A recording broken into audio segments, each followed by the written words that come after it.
Hi dear, this is EA. Here we have the lecture, episode number 2 of Use of the Word, published by EA Spoken English. We teach online. आज हम verb का दूसरा हिस्सा करने जा रहे हैं, दूसरी फॉर्म का इस्तेमाल, एपिसोड नंबर 2। दूसरी फॉर्म का इस्तेमाल सबसे ज़्यादा आसान होता है। ये माजी के गुज़रे हुए ज़माने के लिए इस्तेमाल किया जाता है। ऐसी बात जो गुज़र चुकी हो उसको करना सेकंड फॉर्म के इस्तेमाल में आता है। ये मज़मून के लिए इस्तेमाल होता है जब हम मज़ामीन लिखते हैं अपने लेवल पे, स्टडी पे। जैसे उसने 1980 में मैट्रिक का इम्तिहान पास किया। हमने उसके साथ चाय पी। उसने फ़लाँ कॉलेज में एडमिशन लिया, फ़लाँ कॉलेज में दाखिला लिया। ये ऐसी बातें मज़ामीन में पढ़ते आते हैं जब, और सेकंड फॉर्म का ही इस्तेमाल किए जाते हैं। 1947 में उसने पाकिस्तान हिजरत की, यानी ये ज़्यादातर सेकंड फॉर्म में किसी मज़मून को अट्रैक्ट ज़्यादा करता है सेकंड फॉर्म का इस्तेमाल करना। ना सिर्फ मज़मून के लिए बल्कि ये कहानी के लिए भी इस्तेमाल होता है। जब हम कोई कहानी, हमारे ही अपने सब्जेक्ट्स में, कोर्सेज़ में ऐसी कहानियाँ हैं जिसमें हम बेशतर बार सेकंड फॉर्म का इस्तेमाल करते हैं। किसान गांव में रहता था, उसके 3 बेटे थे। कौवे को एक तरकीब सूझी, उसने मुंह खोला और पानी में छलांग लगा दी। यानी ऐसी कहानियाँ जो गुजरे हुए बात को अट्रैक्ट करें, वो क्या है, सेकंड फॉर्म के इस्तेमाल में है। यानी पहली फॉर्म को इस्तेमाल नहीं करना, सेकंड फॉर्म को इस्तेमाल करना है कहानी के लिए, मजमून लिखने के लिए। जो इसका ज़्यादा और इस्तेमाल है वो है उसने पानी में अपना अक्स देखा वगैरह। जो इसका ज़्यादातर इस्तेमाल है वो अफसाना या मरहूम की याद के लिए इस्तेमाल किया जाता है। यानी कि जब कोई वफ़ात पा जाए उसके बारे में बातें करना। यानी वो हमेशा सच बोला करता था, उसने बच्चों को हमेशा सच बोलना सिखाया। ये ऐसी बातें हैं जिसमें हम गुजरे हुए ही बात कर रहे हैं, पास्ट की बात कर रहे हैं, माजी की बात हो रही है। वो हमेशा मुस्कुरा कर बात करता था, यानी गुजर चुकी बात। उसने कभी रिश्तेदारों को घर ना आने दिया वगैरह, ऐसी बातें।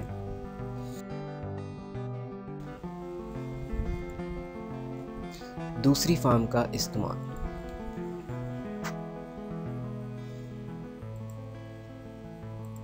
ये बहुत ही आसान है। इसमें सिर्फ हमने करना क्या है, फाइल की तरतीब के साथ फेल यानी वर्ब, फिर लास्ट पे ऑब्जेक्ट यानी मफूल। ये 3 चीज़ें से हम क्या करते हैं, सेकंड फॉर्म का इस्तेमाल करते हैं। यही कहानी लिखने के लिए, यही मज़मून लिखने के लिए, किसी अफसाने के लिए भी हम इसको इस्तेमाल कर सकते हैं। यानी सब्जेक्ट में क्या चीज़ें पाई जाती हैं, I, we, you, they, he, she, it, subject कहलाते हैं। Second form of the verb यानी दूसरी फॉर्म जो है वर्ब की, उसके लिए ऑब्जेक्ट, यानी कि ऑब्जेक्ट कहते हैं जिस चीज़ पे काम हो रहा हो। What I mean to say, day, time, place. Subject में I, we, you, they, he, she, it और नाम, ये ऐसी चीज़ें हैं जिनको सब्जेक्ट कहा जाता है। Mostly they are used in the beginning of the sentence. I, we, you, they, he, she, it और नाम सब्जेक्ट कहलाते हैं। Second form of the verb इसमें इस्तेमाल की जाती है। ऑफ कोर्स हम दूसरी फॉर्म का इस्तेमाल कर रहे हैं, यानी जब भी सेकंड फॉर्म की जिक्र आए, आप सुने कि दूसरी फॉर्म है, कुक की जगह पे कुक्ड लिखा है, नॉक की जगह पे नॉक्ड लिखा हुआ है, that means he is talking about the past tense. वो गुजरे हुए ज़माने की बात कर रहा है। लास्ट पे ऑब्जेक्ट पे आ जाता है डे, टाइम, प्लेस। ये ऑब्जेक्ट पे मुश्तमिल होते हैं, मोस्टली ये लास्ट पे ही आते हैं। ऑब्जेक्ट एक कोई चीज़ नहीं है, बस सिर्फ जो लास्ट पे आपका हिस्सा रहता है फ़िक्रे का, वो इनके अलावा, फॉर्म के अलावा और सब्जेक्ट के अलावा जो लास्ट पे आता रहे उसको मफूल कहते हैं, ऑब्जेक्ट कहते हैं। Don't mind it. इसी तरह फाइल से I, we, you, they, he, she, it, नाम, ये फाइल है। इसके बाद फिर वर्ब आएगी। हमने कौन सी वर्ब का चुनाव करना है, चूज़ करना है हमने, सेकंड वन। और मफूल लास्ट पे जो डे बचा है, यानी Thursday, 2 o'clock, in the school, in the office, यानी ये बातें मफूल की तरफ लेके चलती हैं हमको। That's all. अगली स्लाइड में हम करने चाह रहे हैं इसका इस्तेमाल। ओके, दूसरी फॉर्म का इस्तेमाल नहायत आसान है इसका इस्तेमाल जो है, इसका तरीका। सब्जेक्ट यानी आई वो you they he she it नाम plus second form of the verb day time place, यानी दिन, वक्त या जगह, इनको ऑब्जेक्ट कहा जाता है। ये ऑब्जेक्ट की जगह पे आएंगे। अब हम एग्जाम्पल में कहेंगे उसने मेरे दरवाजे पर दस्तक दी, यानी ही knocked at my door. He is not saying he knock eight my door, उसने कहा है ही नॉक्ड, यानी सेकंड फॉर्म का इस्तेमाल किया, बात गुजर चुकी है, पास्ट की बात है। ही नॉक्ड एट माई डोर, उसने मेरे दरवाजे पे दस्तक दी, यानी कहानी के बारे में। अच्छा सॉरी, अब हम थोड़ा सा आपको इसी ऊपर वाले इसको अगर हमने सवालिया करना हो, क्या उसने दरवाजे पे दस्तक किसने दी, तो आप उसके लिए कहेंगे who knocked eight door. Who knocked eight door, दरवाजे पे दस्तक किसने दी। उसने मेरे दरवाजे पर दस्तक दी, he knocked at my door. Ali ने मेरे दरवाजे पर दस्तक दी, Ali knocked at my door. हमने उसके साथ चाय पी, we took tea with him. Took, take की जगह पे क्या आ रहा है, टुक। उसने डिग्री कॉलेज में एडमिशन लिया। एडमिशन लेने की इंग्लिश गेट एडमिशन है। एडमिशन एक नाउन है, यानी ये ऑब्जेक्ट भी है। तो इससे पहले जो आ रहा है गॉट, यानी गेट की सेकंड फॉर्म है, got an admission in degree college. That means get को सेकंड फॉर्म में कन्वर्ट किया, क्योंकि एडमिशन लेने की फॉर्म यानी जो वर्ब है वो गेट है। मोस्टली कई चीज़ें हैं जिनके लिए फॉर्म का इस्तेमाल होना लाजमी है, जैसे हैव, गेट, टेक। चाय के लिए टेक का इस्तेमाल, किसी को आपके पास कोई चीज़ हो, मोबाइल हो, पेंसिल हो, आई हैव पेन, यानी उसके लिए ये एक हेल्पिंग वर्ब इस्तेमाल की जाती है। यानी उसने एडमिशन लिया, he got an admission in degree college, second form का इस्तेमाल। 1947 में उसने पाकिस्तान हिजरत की, he migrated to Pakistan in 1947। That means migrate की जगह पे माइग्रेटेड आया, दैट मीन्स ये बात गुजर चुकी है, कहानी वाली बात है। ही माइग्रेटेड टू पाकिस्तान इन 1947। अगली मिसालें हैं, किसान गांव में रहता था, यानी किसान को अगर हम फ़र्ज़ कर लेंगे इसका प्रोनाउन ही है। He lived in the village, यानी the farmer lived in the village. उसके 3 बेटे थे, यानी कि वो 3 बेटों का बाप था, यानी उसके 3 बेटे थे। He had 4 sons. He had 4 son. इस फिक्रे के लिए आपको हैव, हैज़, हैड का इस्तेमाल करना होगा, जो नेक्स्ट वीडियो में आपको दिखाया जाएगा, या आप खुद सर्च कर लें use of have, has, had. हमने भी इसको अपलोड किया हुआ, आप चेक कर सकते हैं यूट्यूब पे। कौवे को एक तरकीब सूझी, यानी उसको एक आइडिया आया। ही हिट अपॉन एन आइडिया। उसने मुंह खोला और पानी में छलांग लगा दी, यानी इसमें 2 वर्बें हैं, 2 बातें हैं, यानी दोनों ज़माने हैं तो माजी के, और दोनों में सेम बात की गई है, गुजरे हुए ज़माने की। 2 वर्बें इस्तेमाल होंगी। He opened his mouth and jumped into the water, यानी एक तो जंप लगाया, छलांग लगाई, दूसरा ओपन, उसने मुंह खोला। ही ओपनड हिज माउथ। ओपनड यानी सेकंड फॉर्म का इस्तेमाल, and jumped into the water.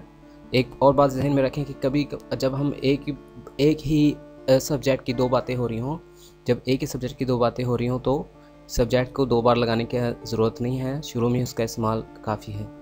जब 2 सब्जेक्ट्स यानी उसने, यानी किसी की बात हो रही हो फिक्रे में, 2 बार उसी की बात हो रही हो, उसने मुंह खोला और पानी में छलांग लगा दी, तो उसको 2 बार इस्तेमाल करने की ज़रूरत नहीं है।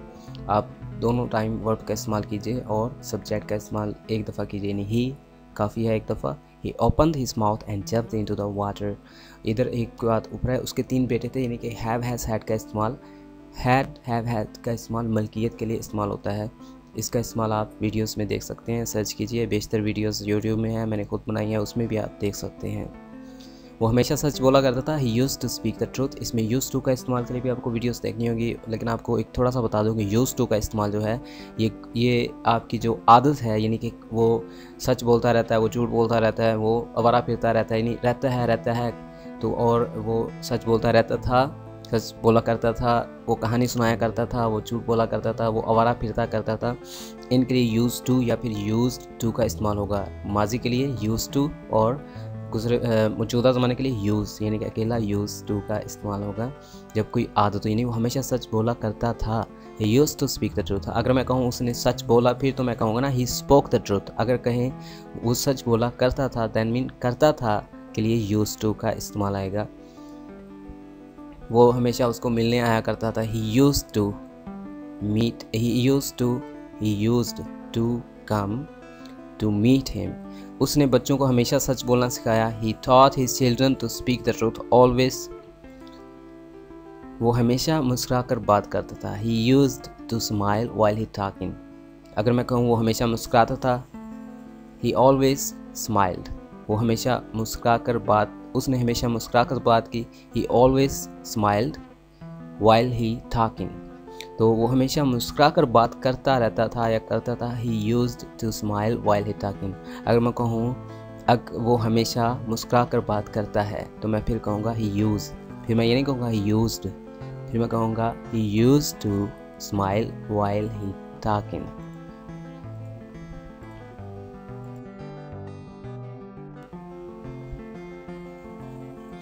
इसका फर्दर मोर इस्तेमाल कीजिएगा। अभी मेरे साथ रहिए, टाइम आई नो ज़्यादा हो रहा है। कोई ऐसी बात जो गुज़रे हुए ज़माने में इस्तेमाल होती हो, जैसे कोई कहानी, मज़मून या कोई अफसाना यानी आप बीती, इसके लिए हम क्या करते हैं, सेकंड फॉर्म का इस्तेमाल करते हैं, यानी कि पास्ट टेंस के लिए। We use second form of the verb for such sentences. हम इन फ़िक्रात के लिए सेकंड फॉर्म का इस्तेमाल करते हैं। जैसे He died in December. I went to the airport. He wanted to see you during his last breath. I was not strong yet. He had a good money. कोई ऐसी बात जो गुज़रे हुए ज़माने में इस्तेमाल होती हो, जैसे कोई कहानी या मज़मून या कोई अफसाना या आबिती, यानी पास्ट टेंस के लिए सेकंड फॉर्म का इस्तेमाल। लास्ट टाइम रिपीट करते जा रहा हूँ। Subject plus second form plus object. Subject में क्या है, I, we, you, they, he, she, it या कोई फिर नाम। सेकंड फॉर्म का इस्तेमाल। फिर object. I went to school, मैं स्कूल गया। पर्पल कलर में सब्जेक्ट है। वेंट यानी ग्रीन कलर में वर्ब का इस्तेमाल है। गया, वेंट। स्कूल वाइट कलर में ऑब्जेक्ट की निशानदेही कर रहा है। ही केम टू मीट मी, वो मुझे मिलने आया। दे प्लेड क्रिकेट, उन्होंने क्रिकेट खेली। हमने क्रिकेट खेली, we played cricket. Formula for the negative sentences, जब हमने इनको नेगेटिव करना हो, यानी कि वो ना गया, वो ना आया, यानी फार्मूला नेगेटिव के लिए सब्जेक्ट के बाद डिड नॉट का इस्तेमाल, फिर फर्स्ट फॉर्म में बात आ जाएगी। यानी डिड के साथ हमेशा फर्स्ट फॉर्म का इस्तेमाल होता है, याद रखिएगा। We use first form after did क्योंकि पहले से ही दूसरी फॉर्म है। हमेशा दूसरे फॉर्म के बाद पहली फॉर्म का इस्तेमाल होता है, यानी डिड दूसरी फॉर्म है, यानी ये बात तो पूरी होगी कि पास्ट की बात है। उसके बाद फर्स्ट फॉर्म का इस्तेमाल लाजमी है। Subject plus did not first form and object.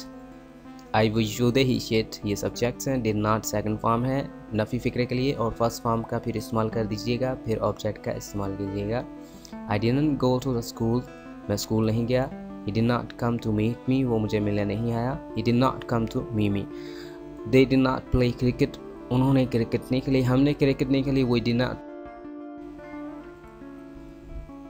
अब सवालिया फिक्रा के लिए हम क्या करेंगे, इसी डिड को शुरू में लेके आएंगे, यानी formula for the interrogative sentences, did plus subject plus not first form object, यानी I, we, you, they, he, she, it और नाम यानी डिड नॉट का इस्तेमाल करके फर्स्ट फॉर्म, फिर ऑब्जेक्ट और लास्ट पे सवालिया निशान।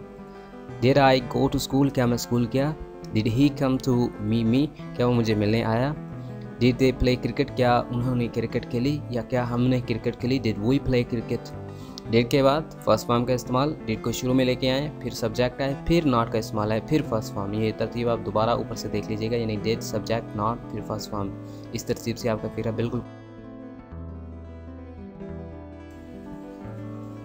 आखिरी स्लाइड में हम आपको बताते चलें, इसमें जब कुछ बातें ऐसी भी होती हैं जिसमें क्यों, कब, कौन, कहाँ, कैसे, इस तरह की बातें पूछी जाती हैं। इंग्लिश में WH इनको कहा जाता है, यानी कि व्हाट, ये WH से शुरू होगा। हाउ, व्हेन, WH से शुरू होगा। हु, वेयर, होम, ये WH से शुरू होते हैं। कौन, कैसे, कहाँ, कब, क्यों, ये वाली बातें वाले भी फिक्रे होते हैं। इनको इंटरोगेटिव भी कहा जाता है, लेकिन WH से शुरू होते हैं, यानी कि इस तरह की बात जब वो क्यों ना गया, वो क्यों मिलने आया, वो कैसे हमने क्रिकेट खेली, तो क्या होगा, शुरू में WH को लेके आएंगे, यानी कि why did I go to school, where did he come to meet me, how did they play cricket। इसको थोड़ा सा रिपीट करता चलो।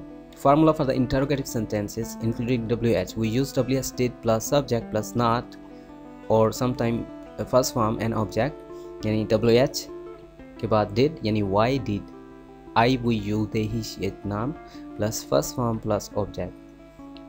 क्यों मैं स्कूल ना गया, why did I not go to school, या मैं स्कूल क्यों गया, why did I go school। इनको आप सवालिया मनफी भी कर सकते हैं या फिर अकेला सवालिया भी कर सकते हैं। वो कहाँ मुझे मिलने आया, where did he come to meet me, वो मुझे कहाँ नहीं मिलने आया, where did he not come to meet me। इस तरह की तरतीब आप खुद लगा लीजिएगा। डिड के बाद फर्स्ट फॉर्म का इस्तेमाल करें, क्योंकि डिड पहले से ही दूसरी फॉर्म है और दूसरी फॉर्म के बाद हमेशा पहली फॉर्म का इस्तेमाल किया जाता है। कीप इन टच विद ये, थैंक्स फॉर बीइंग विद ये।